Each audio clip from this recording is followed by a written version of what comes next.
Baru saja aku mengambil uang receh, tiba-tiba saja dia beranjak menuju ibu-ibu yang sedang mengaduk bakso. Tanpa ibu-ibu itu perhatikan anak kecil itu mendekatkan mulutnya ke mangkuk bakso. Entah apa yang ada di dalam pikiran anak kecil itu. Tiba-tiba saja anak kecil itu dengan sengaja meneteskan air liurnya ke mangkuk bakso yang baru saja diaduk. Adapun yang membuatku tak habis pikir adalah ibu-ibu itu memakan bakso yang sudah tercampur air liur. Ia memakannya dengan lahap dan sesekali membuka HP dengan si anak kecil yang masih mendekatkan mulutnya ke mangkuk. Melihat hal itu, aku tidak tahan dan langsung lari ke kamar mandi dan muntah seketika. Aku langsung berlari menuju kamar mandi dan memuntahkan isi perutku yang terasa sangat mual. Aku tidak habis pikir dengan apa yang aku lihat barusan. Melihatku muntah-muntah, Mas Andi langsung menghampiriku.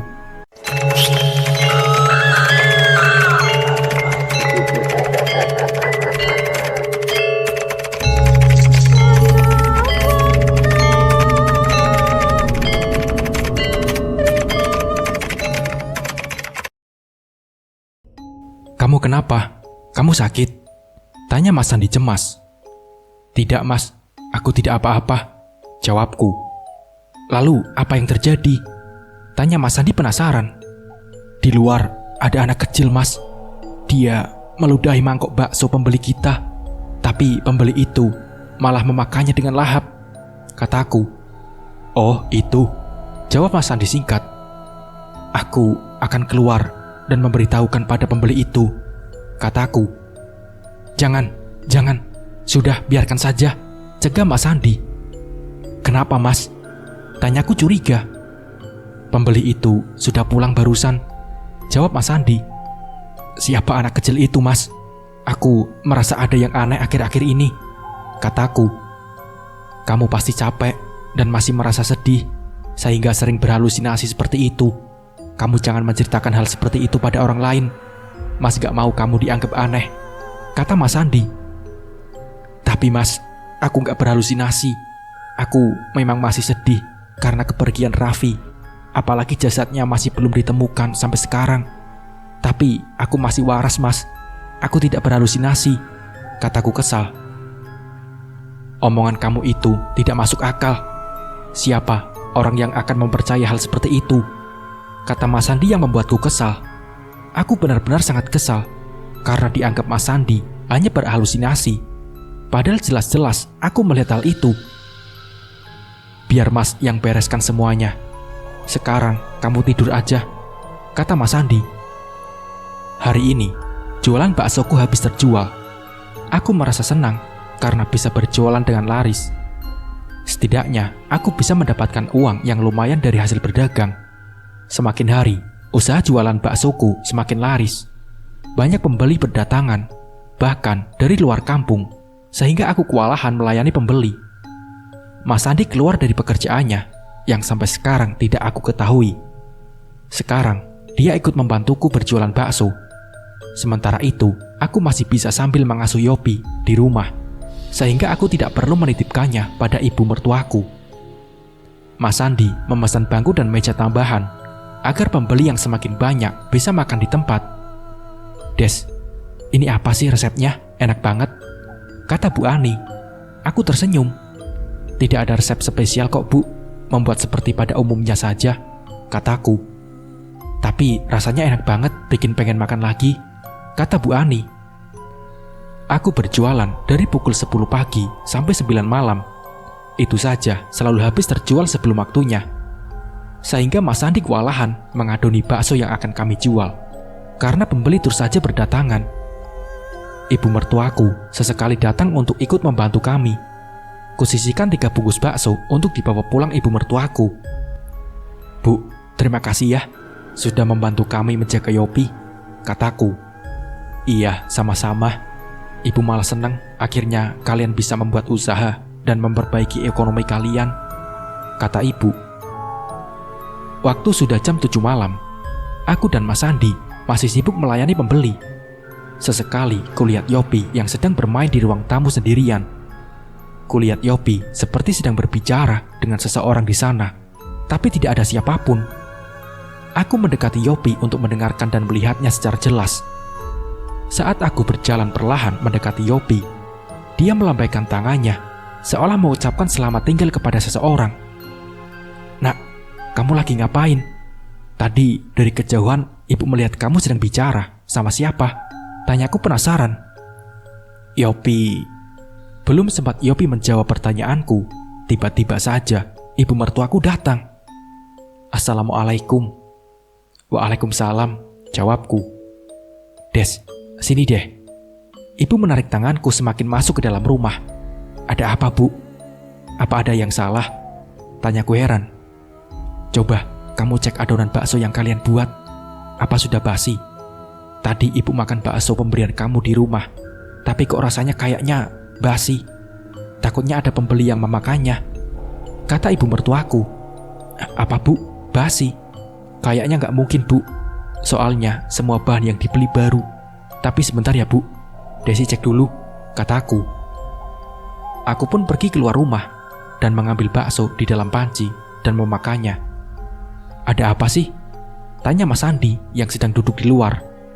"Kata ibu, bakso kita basi, Mas. Ini aku mau mencobanya," bisikku pelan. "Ah, nggak mungkin," kata Mas Andi. Aku dan Mas Andi langsung mencoba memakannya dan rasanya enak. Tidak basi seperti yang ibu katakan. Apa mungkin ibu berbohong? Tapi untuk apa? Ibu mertuaku mengatakan bahwa bakso yang aku berikan itu basi. Padahal setelah aku mencobanya dengan Mas Andi, rasanya enak. Aku masuk ke dalam rumah membawa semangkuk bakso. "Gimana, Des? Benar kan yang ibu katakan?" tanya ibu yang sedang duduk. "Desi dan Mas Andi sudah mencobanya, tapi rasanya enak kok, Bu. Nggak basi. Ini ibu cobain deh. Adonannya sama seperti yang aku kasih ke ibu," ucapku. Ibu pun mencicipi bakso yang aku bawa. "Iya, Des, rasanya enak. Tapi kenapa ya bakso yang ibu makan di rumah rasanya basi?" Ibu jadi bingung, kata ibu. "Desi juga nggak tahu, Bu," jawabku. "Mungkin ibu yang salah. Maaf ya, Des. Tadinya ibu cuma mau memastikan, takutnya ada pembeli yang kecewa. Tapi ternyata ibu yang salah," kata ibu. "Iya, Bu, nggak apa-apa kok," kataku. "Ya sudah, kalau begitu ibu pulang ya. Sekalian biar Yopi main di rumah ibu dulu. Kelihatannya kalian masih sibuk melayani pembeli," kata ibu. Ibu pun pergi membawa Yopi ke rumahnya. Mas Andi menghampiriku yang masih ada di dalam rumah. "Des, kalau ada yang beli bakso dan minta dibungkus ke rumah, jangan dilayani. Bilang saja habis atau apalah," kata Mas Andi membuatku curiga. "Memangnya kenapa, Mas?" tanyaku. "Ya takutnya kalau dibawa ke rumah mereka, baksonya jadi gak enak," kata Mas Andi. "Loh, kok begitu, Mas? Apa jangan-jangan bakso ini ada apa-apanya?" tanyaku curiga. "Maksud kamu ini apa?" "Sudah, pokoknya layani saja pembeli yang makan bakso di tempat," perintah Mas Andi. "Tapi kenapa, Mas? Aneh banget. Jangan-jangan kamu menaruh sesuatu ya di bakso itu?" tanyaku curiga. "Kamu ini kalau dibilangin malah ngeyel sih. Ikuti saja apa kataku," bentak Mas Andi. Malam pun tiba. Aku dan Mas Andi terlelap tidur karena telah seharian berjualan. Barulah kira-kira sekitar pukul 3 dini hari, aku terbangun karena ingin buang air kecil. Ketika aku membuka pintu kamar, lagi-lagi aku mendengar suara anak-anak bermain di depan rumah. Aku mengintipnya di balik jendela, dan benar saja, kulihat ada 2 orang anak kecil yang sedang bermain di depan rumah. Di dekat gerobak baksoku, hal itu membuatku kaget. Untuk kesekian kalinya, aku melihat anak kecil. Aku mengucek kedua mataku, dan seketika anak kecil itu hilang.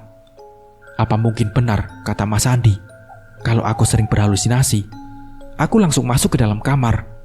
Bahkan seketika rasa ingin buang air kecilku juga ikut hilang karena takut. Sepertinya ini bukan cuma kebetulan. Aku juga sangat yakin bahwa ada sesuatu yang tidak beres. Tapi kalau aku menceritakannya pada Mas Andi percuma saja. Dia hanya akan menganggap aku hanya mengada-ada. Kepada siapa aku harus menceritakan hal ini? Kulihat Mas Andi masih terlelap tidur.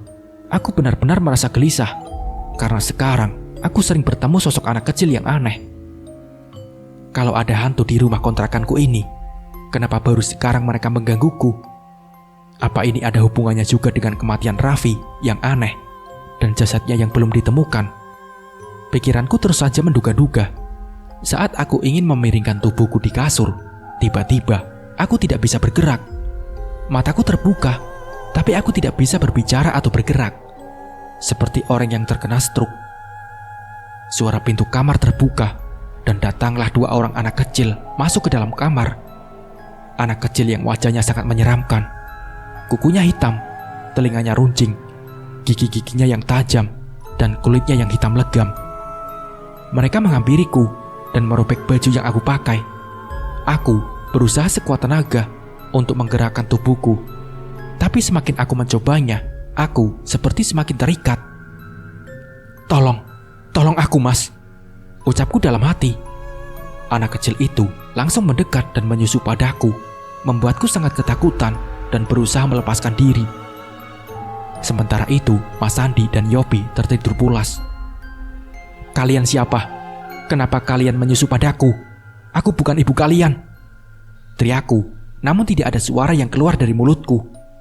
Anak kecil itu menyusup padaku, layaknya seorang bayi yang menyusu pada ibunya. Tapi rasanya sakit sekali.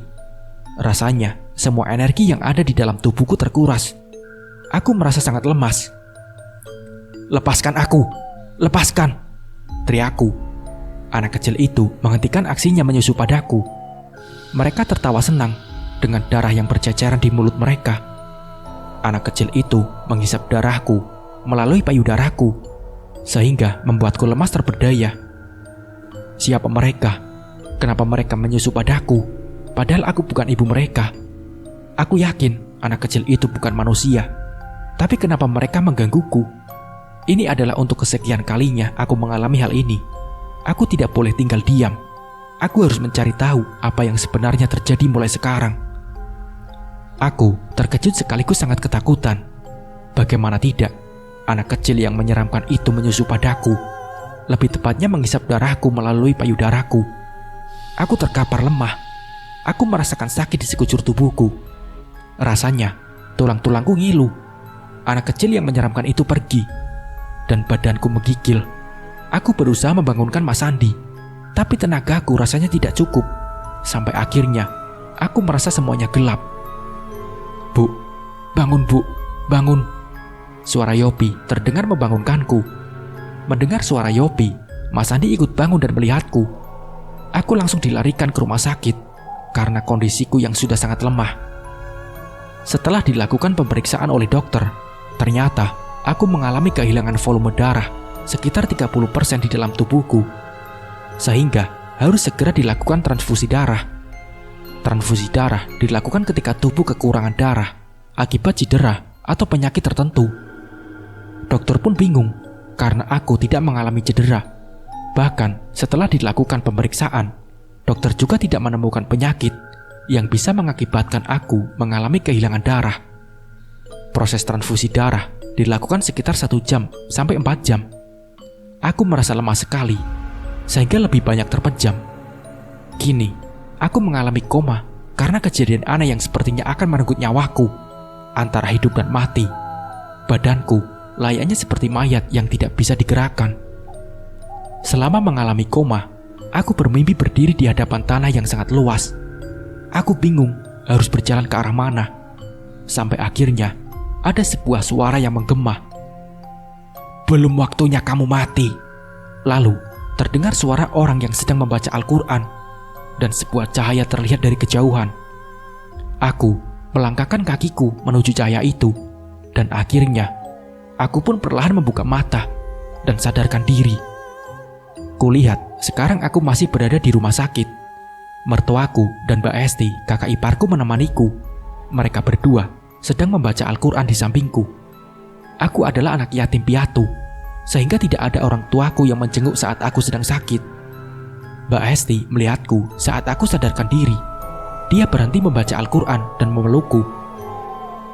Alhamdulillah, kamu akhirnya sadar, Des, kata Mbak Esti berlinang air mata. Begitupun dengan ibu. Mbak Esti memanggil dokter untuk memeriksa kondisiku yang sudah sadarkan diri. keadaan Bu Desi sudah membaik. Dia sudah melewati masa kritisnya. Sekarang biarkan dia beristirahat, Bu, kata dokter. Kuedarkan pandanganku ke sekeliling ruangan. Di sana, aku tidak melihat Yopi dan Mas Andi. Yopi, kataku dengan suara lirih. Yopi baik-baik saja, Des. Sekarang dia dan Sandi ada di rumah.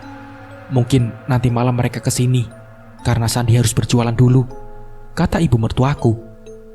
Kamu mengalami koma selama 1 minggu. Kami hampir saja putus asa karena keadaanmu yang tidak kunjung sadarkan diri. Tapi alhamdulillah, sekarang kamu sadar, kata Mbak Esti. Mbak Esti adalah kakak iparku yang sangat baik. Aku seperti menemukan sebuah jawaban dari pertanyaanku. Mbak Esti adalah orang yang tepat untuk aku menceritakan semua kejadian aneh yang menimpaku. Mungkin dia bisa membantuku, karena ini hubungannya dengan makhluk yang tak kasat mata. Tidak semua orang bisa mempercayai perkataanku yang di luar nalar ini. Aku takut mereka hanya menganggapku berhalusinasi, seperti apa yang dikatakan Mas Sandi. Tapi aku yakin Mbak Esti akan paham mengenai hal yang akan aku ceritakan nanti. Selama 2 minggu dirawat di rumah sakit, akhirnya aku sudah bisa diperbolehkan pulang. Tubuhku sangat ringkih. Aku kehilangan berat badanku sangat drastis, sehingga terlihat seperti hanya tulang yang dibungkus kulit. Wajahku sangat pucat, seperti mempunyai penyakit yang mematikan. Padahal setelah dilakukan pemeriksaan dokter, tidak menemukan penyakit apapun. Untuk sementara ini, aku dibawa ke rumah ibu mertuaku karena kondisiku belum sepenuhnya pulih. Ibu mertuaku tinggal bersama Mas Bambang dan Mbak Esti. Sementara itu Mas Andi tinggal di rumah kontrakan karena dia harus terus berjualan bakso untuk memenuhi kebutuhan kami. Tetangga berdatangan menjengukku. Ya ampun, Des, kamu sakit apa? Kenapa kondisi kamu seperti ini? Tanya Bu Elis yang datang menjenguk. Aku hanya tersenyum. Aku masih lemas untuk berbicara banyak. Saya nggak tahu, Bu, jawabku. Nggak tahu gimana, Des. Lihat badan kamu, sudah kayak tengkorak begini, kata Bu Ani menimpali. Dokter juga belum menemukan penyakit Desi sebenarnya apa, jawab ibu mertuaku. Kok bisa begitu? Coba kamu periksa ke orang pintar saja. Mungkin ada orang yang mengguna-guna. Apalagi sekarang usahamu maju. Bisa saja ada orang yang sirik, kata Bu Ani. Jangan seuzon begitu. Yang penting sekarang Desi sudah membaik. Saya minta doanya saja ya, untuk menantu saya agar segera sembuh, kata ibu mertuaku. Aku merasa dugaan Bu Ani salah, karena aku sering mengalami hal aneh sebelum memiliki usaha yang maju. Tapi sebenarnya apa yang terjadi padaku? Mbak Esti memasuki kamarku saat aku sedang berbaring. Des, Mbak mau bicara. Sebenarnya apa yang kamu rasakan? Apa ada sesuatu yang terjadi? Tanya Mbak Esti. Kebetulan sekali, Mbak Esti datang dan menanyakan hal itu. Ini kesempatanku untuk berbicara pada Mbak Esti mengenai apa yang aku alami. Aku mencoba duduk di bantu Mbak Esti. Aku pun mulai menceritakan semua kejadian aneh yang aku alami secara rinci pada Mbak Esti. Mbak Esti sangat kaget saat mendengar ceritaku. Apa mungkin anak kecil yang menyeramkan itu adalah tuyul? Dari ciri-ciri dan semua yang kamu ceritakan, Mbak yakin itu adalah tuyul, kata Mbak Esti. Dek. Mendengar semua penuturanku mengenai keanehan yang aku alami, Mbak Esti meyakini bahwa anak kecil yang menyeramkan itu yang sering mengganggu dan menyusup padaku sampai membuat hampir kehilangan nyawa adalah tuyul. Tapi Mbak, kalau benar itu adalah tuyul, kenapa dia menyusup padaku dan menggangguku? Tanyaku kebingungan. Mbak juga nggak tahu apa alasannya, tapi tuyul itu akan menyusup pada majikannya atau pada istri orang yang memeliharanya, kata Mbak Esti. Astagfirullah, Mbak. Apa mungkin Mas Andi telah memelihara tuyul? Tanyaku curiga. Aku dan Mbak Esti saling berpandangan dan menduga-duga. Mungkin saja, Des. Kamu ingatkan kematian Raffi yang mendadak dan jasadnya yang belum ditemukan? Mungkin itu juga ada kaitannya dengan semua ini, kata Mbak Esti memelankan suaranya. Air mataku mengalir deras. Kalau benar itu yang terjadi, aku tidak menyangka Mas Andi tega melakukan hal seperti itu. Kamu jangan menangis, Des. Nanti kedengaran sama ibu. Lagi pula, ini kan baru dugaan kita. Bisa saja semuanya salah. Kamu harus mencari bukti yang jelas supaya kita dapat mengambil kesimpulan, kata Mbak Esti menenangkanku. Iya, Mbak, jawabku. Pokoknya, sekarang kamu harus segera sembuh, baru mulai cari tahu semuanya, kata Mbak Esti. Benar apa yang dikatakan Mbak Esti. Aku tidak boleh bertindak gegabah sebelum mendapatkan bukti yang jelas. Setelah aku sembuh, aku akan mencari tahu semuanya. Selama aku sakit dan tinggal di rumah ibu mertuaku, Mas Andi tetap tinggal di rumah kontrakan dan hanya sesekali saja menengok. Sementara itu, Yopi ikut denganku tinggal di rumah ibu untuk sementara waktu. Sekitar pukul 22.00 malam, Mas Andi datang ke rumah ibu. Gimana sayang? Kamu sudah mendingan? Tanya Mas Andi. Sudah, Mas. Mungkin besok juga aku akan pulang ke rumah. Mungkin besok juga aku akan pulang ke rumah kontrakan kita dan membantu kamu berjualan bakso, Mas, kataku. Kalau kamu masih sakit, lebih baik kamu istirahat saja dulu. Mas kesini akan memberitahukan kabar gembira, kata Mas Andi. Kabar gembira apa, Mas? Tanyaku. Mas sudah membeli rumah Pak Samsul, jadi kita tidak perlu mengontrak lagi. Dan kita bisa berjualan dengan leluasa karena halamannya cukup luas, kata Mas Andi. Apa, Mas? Kamu membeli rumah Pak Samsul? Tanyaku terperanjat kaget. Iya, kamu senang kan? Tanya Mas Andi. Entahlah apa yang aku rasakan. Di satu sisi, aku memang senang. Akhirnya setelah sekian lama, aku bisa mempunyai rumah sendiri. Tapi di sisi lain, aku bertanya-tanya, dari mana Mas Andi mendapatkan uang sebanyak itu? Meskipun jualan bakso laku keras, tapi kami memulai usaha itu baru 2 bulan yang lalu. Sepertinya mustahil mendapatkan keuntungan puluhan juta dalam waktu singkat itu. Sepertinya kecurigaanku semakin terbukti. Kamu membelinya dengan harga berapa, Mas? Tanyaku. 90 juta, kata Mas Andi. Kamu dapat uang sebanyak itu dari mana, Mas? Kita kan baru berjualan bakso belum lama meskipun laris. Tanyaku curiga. Mas Andi diam sejenak. Sepertinya dia sedang mencari alasan. Ya, dari keuntungan jualan kita lah. Bakso yang kita jual itu kan laku, selalu terjual habis. Kurangnya Mas pinjam dari bank, kata Mas Andi. Kamu selalu saja beralasan minjem uang. Sebenarnya apa sih yang kamu lakukan, Mas? Jujur, Mas, jujur.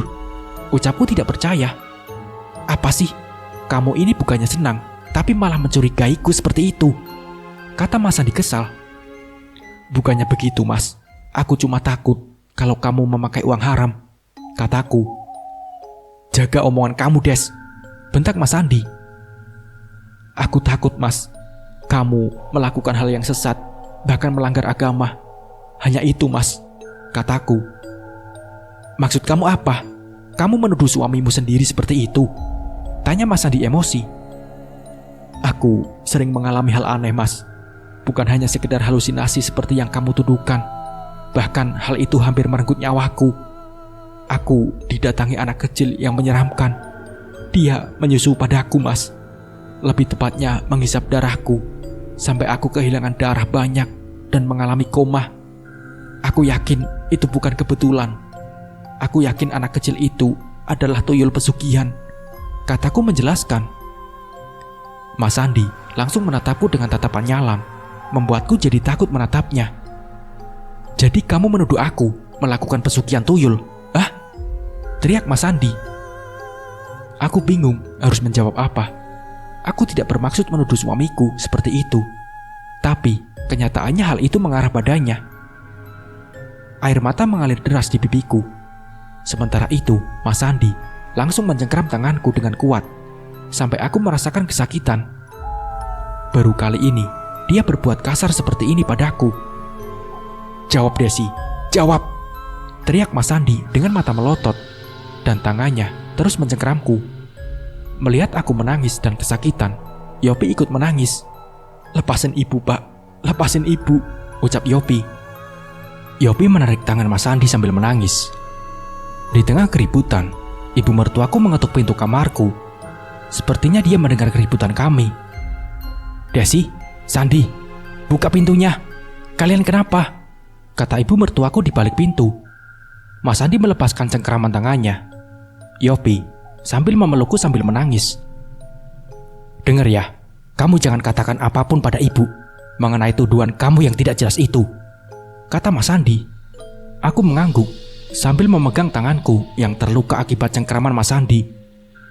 Sekarang hapus air mata kamu, perintah Mas Sandi. Aku pun buru-buru menghapus air mataku dan menenangkan Yopi.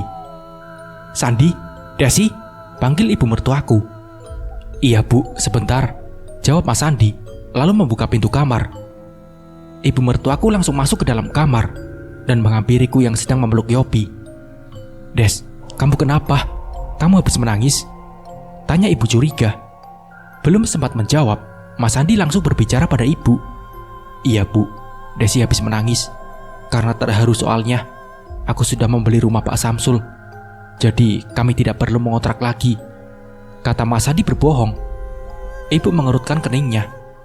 Sepertinya dia tahu Mas Sandi sedang berbohong. Beneran? Tapi ibu dengar dari luar, kalian seperti sedang bertengkar, tanya ibu sambil menatapku. Ibu pasti salah dengar, iya kan Des? Lagi-lagi Mas Sandi yang menjawab pertanyaan ibu. Iya bu, jawabku singkat. Ya sudah, kalau tidak terjadi apa-apa. Selamat ya, akhirnya kalian bisa mempunyai rumah sendiri. Ibu sangat senang mendengarnya. Tapi kamu punya uang dari mana bisa membeli rumah Pak Samsul? Tanya ibu. Ya, dari hasil penjualan bakso bu. Kurangnya aku pinjam dari bank. Aku yakin bisa membayar cicilannya. Apalagi usahaku semakin berkembang, kata Mas Sandi. Alhamdulillah, ibu benar-benar senang mendengarnya, kata ibu mertuaku. Besok pagi Desi akan aku bawa pulang ke rumah itu. Sekarang aku mau beresin dulu tempatnya, jadi besok bisa langsung jualan bu, kata Mas Sandi. Nanti saja besok pagi, ini kan sudah mau tengah malam, kata ibu. Sekarang saja bu, biar tidak terlalu berantakan. Besok kan aku harus langsung jualan, kata Mas Sandi. Ya sudah, kalau begitu besok ibu dan Hesti bantu kalian beres-beres, kata ibu mertuaku. Mas Sandi pun pergi untuk membereskan semuanya. Sementara aku masih kaget dengan perlakuan Mas Sandi tadi. Mungkin aku memang sudah keterlaluan karena langsung menuduhnya berdasarkan kecurigaan bukan bukti.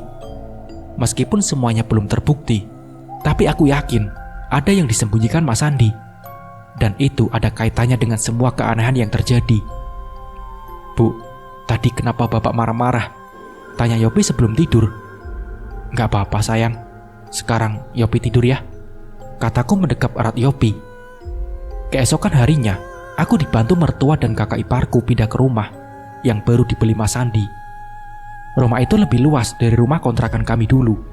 Halamannya juga lumayan luas, sehingga bisa dipakai untuk warung baksoku. Ibu mertuaku dan Mbak Esti berpamitan pulang karena rumah sudah bersih dan rapi.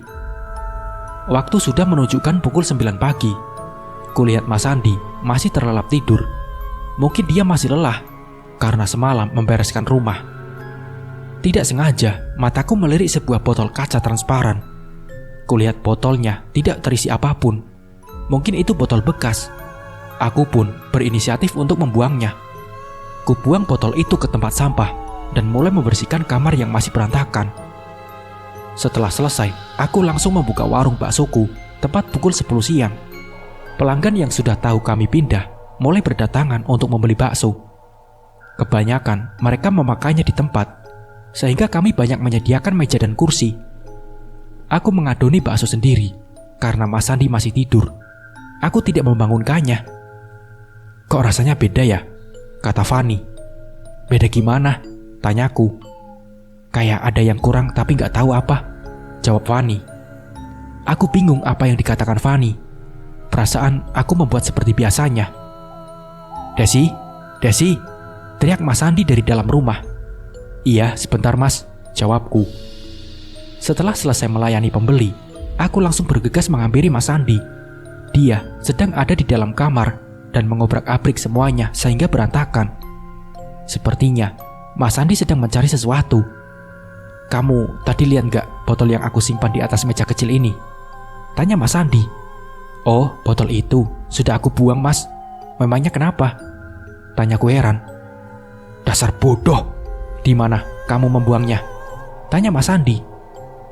Mas Sandi langsung naik pitam mendengarku membuangnya. "Di tempat sampah di dapur, Mas," jawabku. Mas Sandi langsung bergegas menuju dapur. Padahal itu hanya sebuah botol, tapi seolah botol itu sangat berharga baginya. Sekarang dia sangat berubah, kasar dan sering marah. "Lain kali, kalau kamu mau melakukan sesuatu, tanyakan dulu padaku," kata Mas Sandi. "Itu kan cuma botol, Mas. Kenapa kamu sampai marah seperti itu?" tanyaku. "Asal kamu tahu saja, botol ini sangat berharga," kata Mas Sandi. Mas Sandi langsung pergi ke dapur membawa botol itu. Aku mengikutinya dari belakang, secara diam-diam memperhatikan apa yang akan dilakukan. Ternyata dia membuang adonan bakso buatanku dan menggantinya dengan yang baru. Botol itu dia simpan di sampingnya, sampai akhirnya dia membuka botol itu dan membuatku sangat terkejut. Ternyata botol itu menyimpan rahasia yang selama ini aku cari. Botol transparan yang aku temukan di kamar Mas Sandi ternyata bukanlah botol biasa. Aku melihat Mas Sandi berkomat-kamit, seperti mengucapkan mantra, lalu membuka botol itu. Betapa terkejutnya aku ketika melihat asap hitam tebal yang beberapa menit kemudian berubah menjadi sosok anak kecil yang tingginya sekitar 50 cm. Anak kecil yang menyeramkan itu adalah tuyul yang sering menggangguku selama ini. Ternyata dugaanku memang benar, bahwa Mas Sandi telah memelihara tuyul. Mas, panggilku. Mendengar suaraku, Mas Sandi terkejut dan langsung menutup botol itu kembali. Seketika, tuyul itu ikut menghilang. "Jadi benar dugaanku, kamu telah memelihara tuyul?" tanyaku marah. "Shh, kamu jangan bicara sembarangan. Di luar ada pelanggan," kata Mas Sandi. Aku tidak habis pikir. Ternyata suamiku sendirilah pelakunya. Bahkan tega hampir mengorbankan nyawaku karena harus menyusui tuyul itu. Pantas saja kejadian aneh selalu aku alami. Dia selalu mengatakan aku yang berhalusinasi, padahal jelas-jelas dia yang berpura-pura. Apa jangan-jangan kematian Raffi juga penyebabnya adalah dia? Dan jasad Raffi yang hilang juga dia yang mencurinya, bapak kandungnya sendiri. "Aku tidak peduli, Mas, apa yang kamu lakukan. Tega kamu membohongiku," kataku sambil menangis terisak. Mas Sandi berjalan ke depan rumah, lalu mengunci pintu. "Kamu ini ngomong apa, Des? Jangan ngawur." Lagi-lagi, Mas Sandi tidak mau mengakuinya, padahal dia sudah tertangkap basah. "Kamu masih menyangkal, Mas? Botol itu adalah tempat tuyul itu kan? Aku sudah melihat semuanya tadi," ucapku. "Ini cuma botol biasa, Des," jawab Mas Sandi mengelak. "Istighfar, Mas. Yang kamu lakukan itu adalah dosa besar. Kamu tega mengorbankan aku, Mas. Jangan-jangan Raffi juga kamu korbankan dan jasadnya kamu curi, iya kan?" tanyaku. Aku menatap tajam Mas Sandi. Dia terlihat salah tingkah. "Kalau kamu masih tidak mau mengakuinya, aku akan melaporkan polisi agar polisi menemukan orang yang telah mencuri jasad Raffi," kataku. Jangan, Des, jangan. Lagi pula Raffi meninggal karena..." Sebelum Mas Sandi menjawab, terdengar suara ketukan pintu. Sepertinya itu adalah pembeli. Mas Sandi keluar untuk melayaninya, sementara aku masih sangat kecewa, sekaligus sakit hati dengan apa yang aku lihat barusan. Bagaimana tidak, ternyata benar, suamiku yang telah memelihara tuyul itu. Dan aku yakin, Mas Sandi juga yang telah menyebabkan Raffi meninggal dan mencuri jasadnya. Aku tidak menyangka dia tega berbuat seperti itu. Aku tidak bisa hidup dengan orang yang kejam seperti dirinya, yang rela mengorbankan anak dan istrinya sendiri demi harta. Mas Sandi terlihat ketakutan saat aku mengancam akan melapor kasus pencurian jasad Raffi pada polisi. Aku hanya diam di dalam rumah untuk menunggu penjelasan dari Mas Sandi, sementara dia masih melayani pembeli. Setelah menunggu sekitar 30 menit, Mas Andi kembali masuk ke dalam rumah. Kita bahas masalah ini nanti malam saja. Di luar banyak pembeli. Mas tidak mau mereka berpikir macam-macam kalau sampai mendengar perkataan kita, kata Mas Andi. Tidak bisa Mas, tidak bisa. Aku ingin kamu menjawab pertanyaan aku sekarang juga, kataku bersikeras. Pertanyaan apa? Jelas-jelas kamu ini cuma ngawur. Itu hanya botol biasa, Des, jawab Mas Andi. Ternyata Mas Andi masih tetap mengelak. Baiklah kalau begitu. Sekarang mana botol itu? Aku akan menghancurkannya. Setelah itu akan aku berangkat ke kantor polisi sekarang juga, kataku mengancam. Oke, memang aku akui. Aku telah memelihara tuyul. Puas, kata Mas Andi, lalu pergi begitu saja sambil membanting pintu. Brak! Kenapa kamu tega, Mas, melakukan itu padaku dan anakku? Teriakku sambil menangis di dalam kamar. Apa yang harus aku lakukan sekarang? Aku harus menemukan jasad Raffi dan menguburkannya secara layak. Aku harus memaksa Mas Andi mengembalikan jasad anakku. Maafin Mamah, Raffi. Mamah gak bisa menjaga kamu dengan baik, kataku sambil menangis terisak. Ternyata ada seorang bapak kandung yang tega mengorbankan anaknya, dan itu adalah suamiku sendiri. Aku masih berada di dalam kamar dengan perasaan hancur lebur, tapi aku harus kuat demi anakku dan mengungkap semua kebenaran yang terjadi. Sementara itu, Mas Andi masih melayani pembeli di luar rumah. Des, ini Yopi mau pulang. Kamu lagi sibuk gak? Terdengar suara Mbak Esti di balik pintu kamar. Iya, sebentar Mbak. Aku langsung membuka pintu. Memang sedari tadi aku hanya berdiam diri di dalam kamar karena masih kaget dengan pengakuan Mas Andi yang mengakui ternyata dia memelihara tuyul. Mbak Esti sepertinya mengantarkan Yopi pulang karena dari tadi dia aku titipkan pada Mbak Esti. Yopi udah pulang? Maaf ya Mbak, aku selalu merepotkan, kataku. Gak apa-apa kok Des, kamu habis nangis ya? Tanya Mbak Esti. Enggak Mbak, jawabku berbohong. Itu mata kamu sembab. Kamu kenapa? Tanya Mbak Esti. Aku langsung memeluk Mbak Esti lalu menangis kembali. Kamu kenapa Des? Apa yang terjadi? Tanya Mbak Esti penasaran. Mas Andi Mbak, dia ternyata memang benar telah memelihara tuyul, kataku. Astagfirullah, kamu yakin? Apa sudah ada buktinya? Tanya Mbak Esti. Iya Mbak, Mas Andi sudah mengakuinya. Aku juga melihat dengan mata kepalaku sendiri tuyul itu, kataku sambil terisak. Mbak gak nyangka Sadi bisa berbuat seperti itu. Lalu apa yang akan kamu lakukan sekarang? Tanya Mbak Esti. Aku juga gak tahu Mbak, tapi aku harus mencari tahu mengenai jasad Raffi yang belum ditemukan. Kasihan anakku Mbak, jawabku. Jadi orang yang telah mencuri jasad Raffi juga adalah Sandi? Tanya Mbak Esti terperanjat kaget. Aku gak tahu pasti, tapi sepertinya memang dia. Nanti malam aku akan menyelesaikan semuanya, kataku. Mbak benar-benar gak nyangka kalau benar Sandi yang berbuat hal seperti itu. Tapi apapun keputusan kamu, Mbak akan mendukung.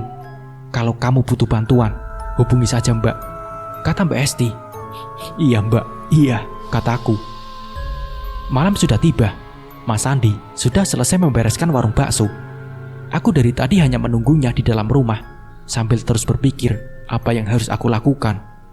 Mas Andi masuk ke dalam kamar. Mas, aku mau kita cerai, kataku. Mas Andi terperanjat kaget. Apa? Cerai? Apa kamu sudah gila? Kata Mas Andi naik pitam. Aku gak mau jadi korban keserakahanmu, apalagi harus mengorbankan anakku, kataku. Kamu gak akan mati. Memang Mas yang telah mengorbankan Raffi, tapi Mas melakukan itu karena terpaksa. Mas capek terus-menerus hidup miskin, penuh hinaan. Ini semua demi kita, demi kehidupan kita, Des. Mas harap kamu mengerti, kata Mas Andi. Kamu memang tidak punya hati, Mas. Raffi seperti tidak ada harganya di matamu. Padahal dia adalah anak kandungmu. Tega-teganya kamu melakukan itu pada anak kita. Sekarang, di mana kamu sembunyikan jasad anak kita? Tanyaku. kita bisa punya anak lagi. Tapi untuk mendapatkan harta itu susah. Jasad Raffi sudah tidak ada, jawab Mas Andi. Astagfirullah, dengan entengnya kamu berkata seperti itu. Keputusanku sudah bulat. Aku ingin kita pisah, Mas. Aku tidak ingin anakku menderita. Cukup Raffi yang tidak bisa aku selamatkan, kataku naik pitam. Pokoknya aku tidak akan menceraikan kamu. Kamu harus tetap ada di sini, kata Mas Andi. Tidak, Mas, tidak. Aku mau kita cerai. Aku takut dan sangat kecewa sekali padamu. Bahkan lebih dari itu, ayah macam apa yang tega mengorbankan anaknya? Suami macam apa yang tega mengorbankan istrinya? Raffi sudah meninggal karena keserakahanmu. Bahkan tidak cukup sampai di situ.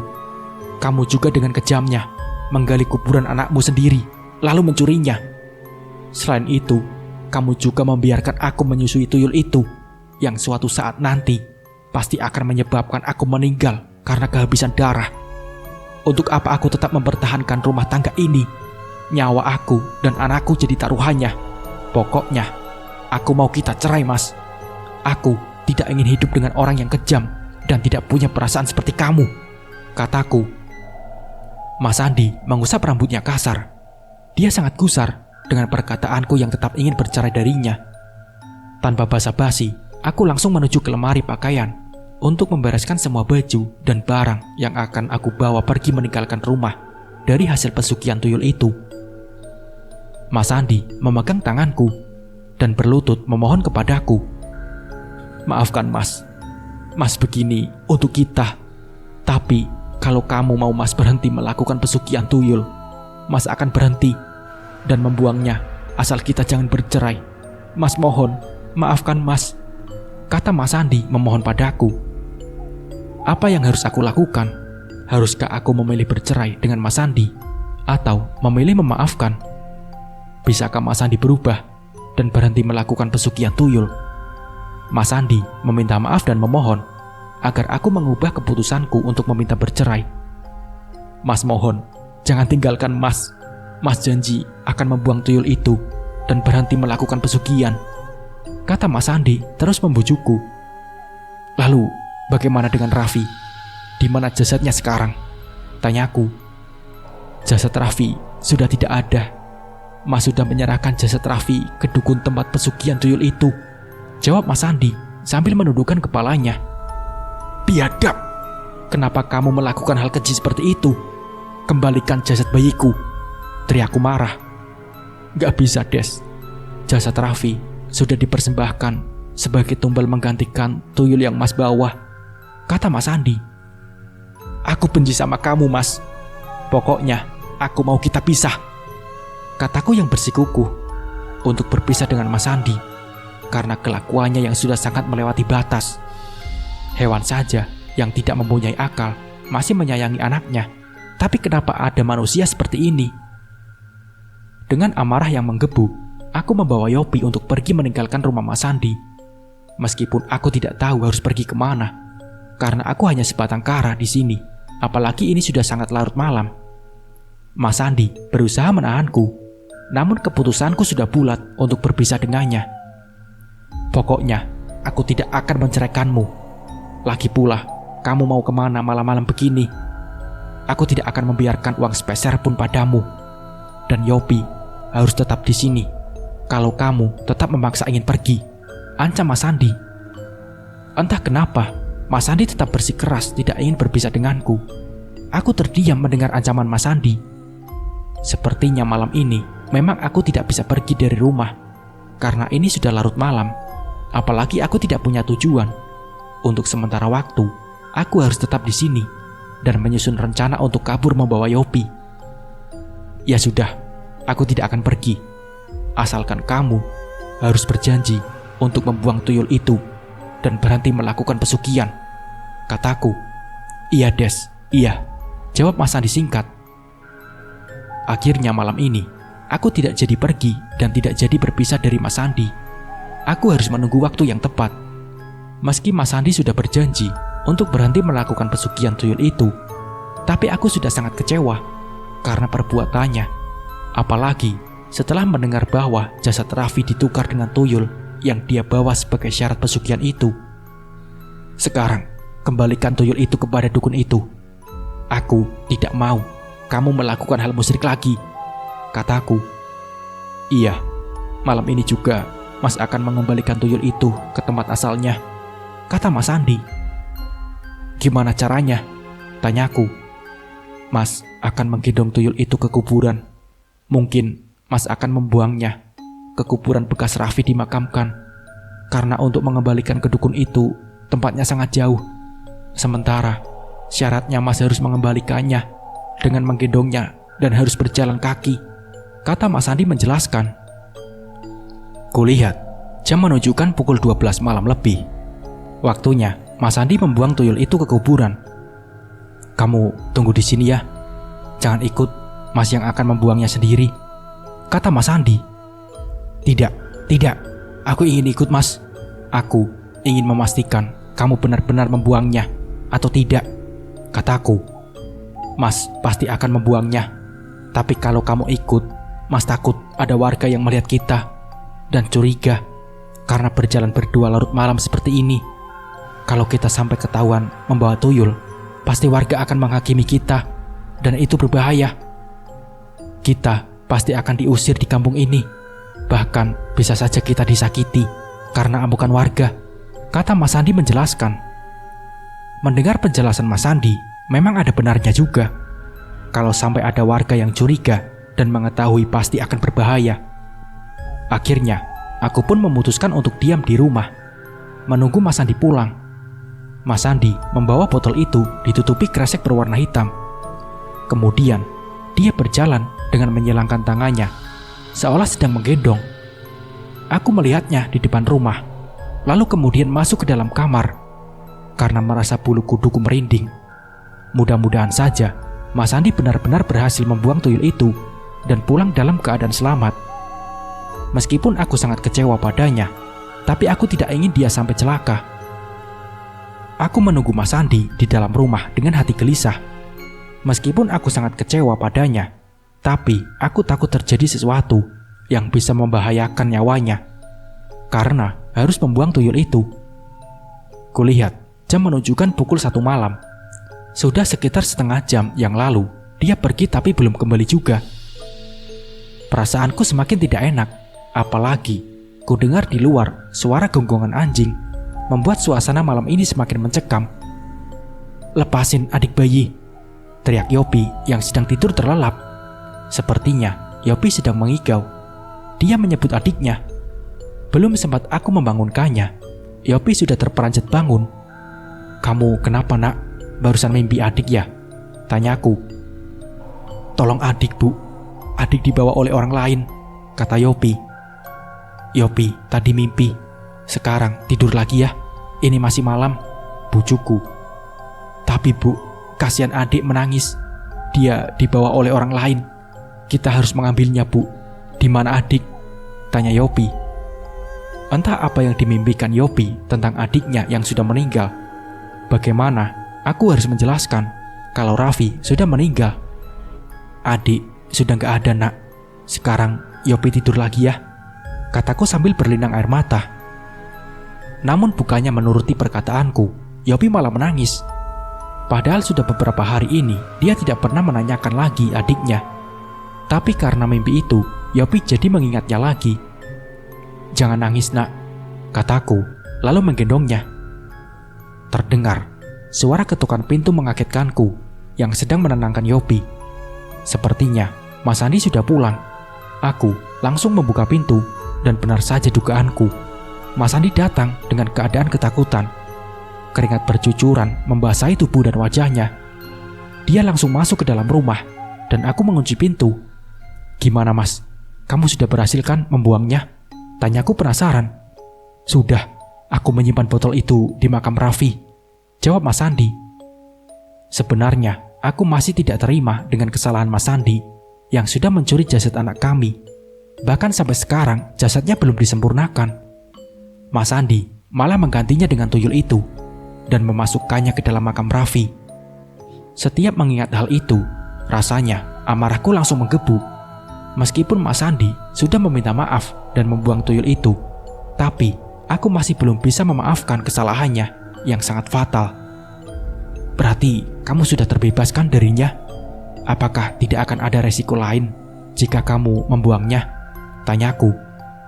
Entahlah, mudah-mudahan saja tidak akan terjadi apa-apa, jawab Mas Andi.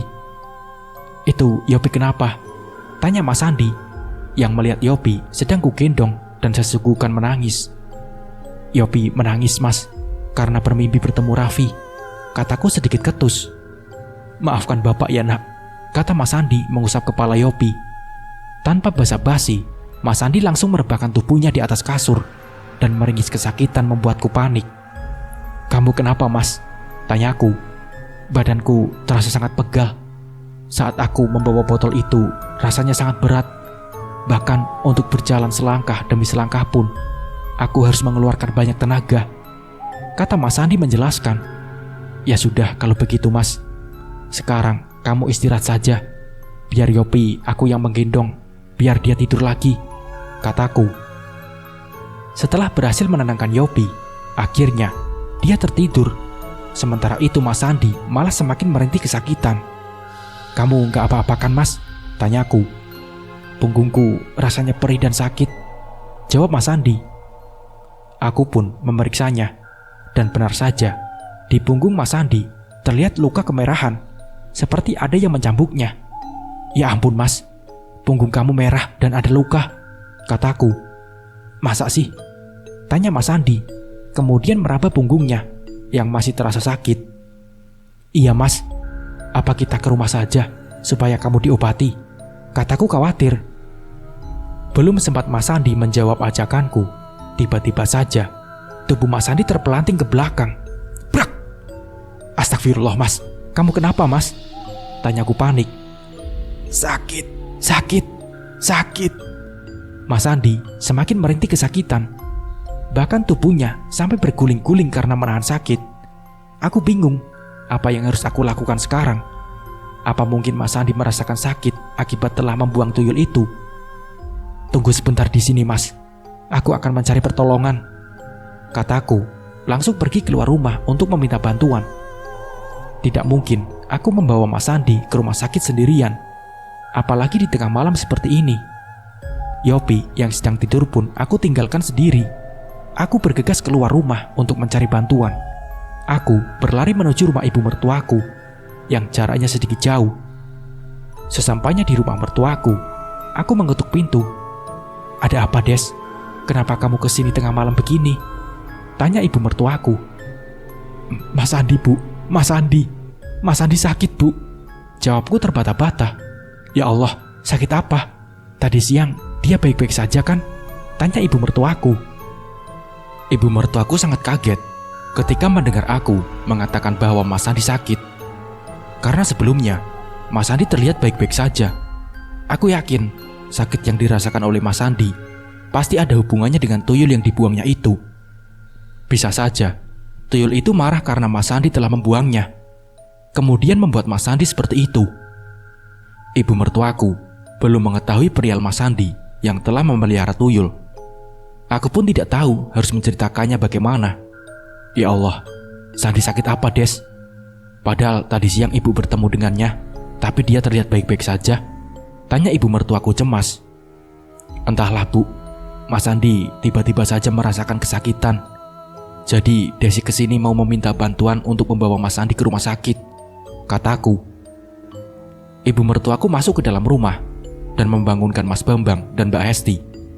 Mas Bambang menaiki motornya dan memboncengku agar cepat sampai ke rumah. Sementara itu, ibu mertuaku dan Mbak Hesti berjalan kaki sesampainya di rumah. Kulihat pintu rumah sudah terbuka sedikit. Aku lekas turun dari motor, kemudian masuk ke dalam rumah disusul oleh Mas Bambang. Namun betapa terkejutnya aku ketika mendapati Mas Andi sedang berdiri di dekat tepi ranjang, di mana Yopi sedang tertidur di situ. Dia memandang Yopi dengan penuh amarah, lalu mencekik leher Yopi. Astagfirullah, aku langsung berlari menghampiri Mas Andi, lalu mencoba melepaskan tangannya yang sudah menempel di leher Yopi. Namun tenaga Mas Andi lebih kuat, sehingga dengan mudahnya Mas Andi menyingkirkanku. Untung saja Mas Bambang datang dan membantuku melepaskan Yopi dari Mas Andi. Karena marah, Mas Bambang memukul pipi kanan Mas Andi sampai dia tersungkur ke lantai. "Kamu sudah gila, itu anakmu sendiri," teriak Mas Bambang. Sementara itu, aku memeluk Yopi. Yopi menangis ketakutan. "Maafkan ibu nak, karena telah meninggalkanmu," ucapku sambil menciumi kepala Yopi. Aku tidak habis pikir kenapa Mas Andi melakukan hal keji itu. Hampir saja anak kedua kami nyawanya melayang di tangannya kalau aku dan Mas Bambang tidak datang di waktu yang tepat. Mas Andi berusaha berdiri. Darah segar mengalir di sudut bibirnya akibat pukulan dari Mas Bambang. "Ada apa ini? Aku kenapa?" tanya Mas Andi seperti orang yang linglung. "Kamu hampir saja membunuh anakmu sendiri, lalu sekarang bertanya seperti orang yang tidak berdosa. Kurang ajar," ucap Mas Bambang marah. Mbak Esti dan ibu mertuaku baru saja datang. "Ada apa ini? Kenapa kalian bertengkar?" tanya ibu mertuaku yang mendengar keributan antara Mas Bambang dan Mas Andi. Melihatku sedang menangis dan memeluk Yopi di sudut ruangan, Mbak Esti langsung menghampiriku. "Ada apa ini, Des? Kamu gak apa-apa kan?" tanya Mbak Esti cemas. Aku hanya terus menangis. Rasanya aku masih lemas melihat kejadian tadi. Sandi hampir saja membunuh Yopi. Kalau aku dan Desi tidak datang tepat waktu, pasti sekarang Yopi tidak ada. Aku tidak menyangka adikku berperilaku seperti setan, ucap Mas Bambang emosi.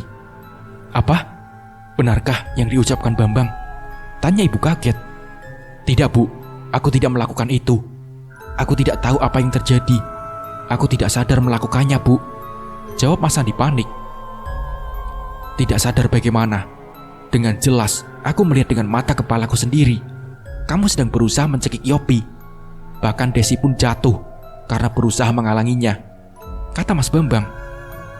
"Astagfirullah, keterlaluan kamu, Sandi. Setan apa yang merasukimu sehingga tega berbuat seperti itu?" ucap ibuku menahan amarah. "Aku gak tahu, Bu. Aku tidak sadar. Percayalah," kata Mas Andi berlutut di kaki ibu mertuaku. Mas Andi menghampiriku, namun aku langsung menghindar karena takut. "Jangan dekati aku. Pergi kamu," teriakku sambil menangis. Melihat itu, Mas Bambang menarik tangan Mas Andi. "Tolong, percayalah, Des. Aku tidak sadar.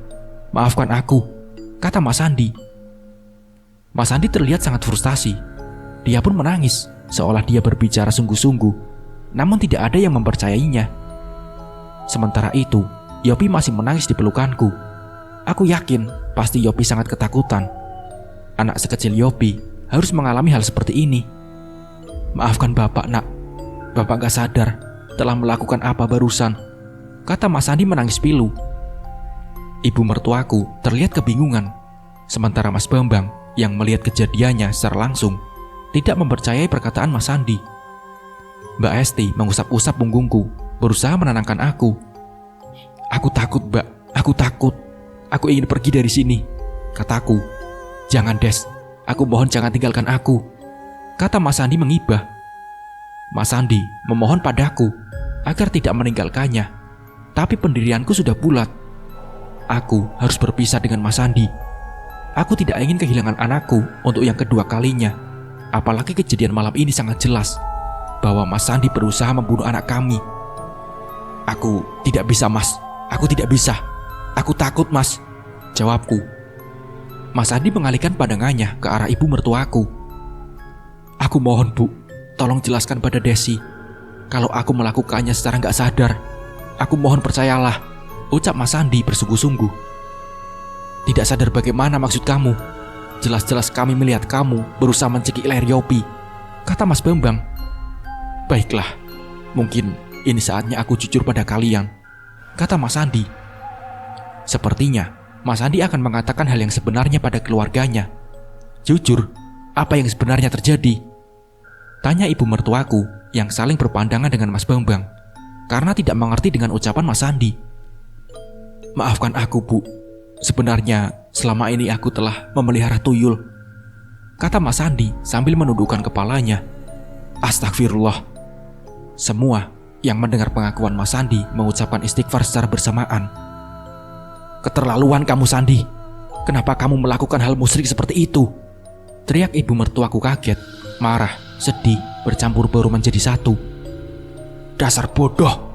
Harusnya kamu berpikir dulu sebelum melakukan sesuatu, kata Mas Bambang geram. Iya, Bu. Mas, aku memang bodoh. Aku telah dibutakan oleh harta. Aku capek hidup miskin terus, punya hutang sana sini, kata Mas Sandi.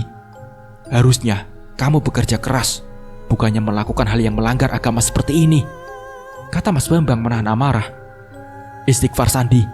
Kamu harus bertaubat sebelum semuanya terlambat, ucap ibu mertuaku. Iya, Bu. Aku sudah sadar. Aku sudah membuang tuyul itu. Tapi sepertinya tuyul itu marah dan mengendalikan aku. Sampai akhirnya aku tidak sadar dan hampir saja membunuh anakku, kata Mas Sandi. Ibu tidak habis pikir. Bisa-bisanya kamu melakukan hal itu, ucap ibu mertuaku sambil menangis. Maafkan aku, Bu. Bahkan lebih dari itu, aku juga telah mencuri jasad anakku Raffi sebagai persembahan pesugihan tuyul itu, ucap Mas Sandi sambil menangis. Mendengar hal itu, Mas Bambang semakin tersulut emosi. Dia langsung memukul Mas Sandi. Kurang ajar, aku malu mempunyai adik sepertimu. Ibu mertuaku berusaha menghalangi Mas Bambang. Sudah, kata ibu mertuaku menengahi. Biarkan aku memukul dia, Bu, kata Mas Bambang. Mendengar keributan yang semakin menjadi, Yopi semakin menangis ketakutan di pelukan. Jadi bagaimana, Des? Apa kamu mau memaafkan dia? Tanya Mas Bambang. Saya akan berusaha memaafkannya, Mas. Tapi saya tidak bisa melupakannya. Apalagi ini soal anak. Saya juga takut kejadian ini akan terulang kembali. Saya benar-benar takut. Jadi saya memutuskan untuk bercerai dengan Mas Sandi, ucapku dengan tekad yang sudah bulat. Maafkan aku, Des. Aku mohon jangan tinggalkan aku, kata Mas Sandi. Maafkan aku, Mas. Aku tidak bisa, kataku. Rasanya memang sangat sedih, tapi kesalahan ini tidak bisa aku terima karena sudah menyangkut nyawa anakku, sehingga aku memutuskan untuk berpisah dengan Mas Sandi. Ibu mengerti dengan perasaan Desi. Kamu harus menerima keputusan Desi karena kesalahan kamu sudah melewati batas, kata ibu mertuaku menengahi.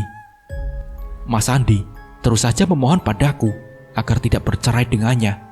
Tapi percuma, karena kejadian ini semakin meyakinkan aku untuk berpisah dengannya. Akhirnya, kami pun bercerai. Aku kembali ke kampung halamanku, membawa Yopi dan meninggalkan Mas Sandi di sini. Di sana, kami memulai hidup baru. Aku menitipkan Yopi pada saudaraku, karena harus bekerja paruh waktu untuk menghidupi Yopi. Aku sangat trauma dengan kejadian yang terjadi, tapi aku berusaha untuk bangkit demi anakku. Maafkan ibu, Raffi, karena sampai sekarang belum bisa memakamkan jasad kamu dengan layak. Karena kesalahan bapak kandungmu sendiri, kamu yang jadi korban, ucapku di dalam hati. Setiap malam, aku selalu berdoa agar anakku Raffi ditempatkan di tempat yang mulia di sisi Allah, karena dia masih bayi yang belum mempunyai dosa. Selama di kampung, aku tidak pernah berhubungan lagi dengan Mas Sandi. Sampai akhirnya Mbak Esti mengatakan bahwa Mas Sandi mengalami gangguan jiwa. Dia terus saja menyebut nama anakku Raffi dan ketakutan sendiri. Apalagi setiap melihat anak kecil, dia selalu histeris. Aku sangat kaget mendengar hal itu, tapi aku hanya bisa mendoakannya dari kejauhan. Aku belum siap untuk kembali menemui Mas Sandi.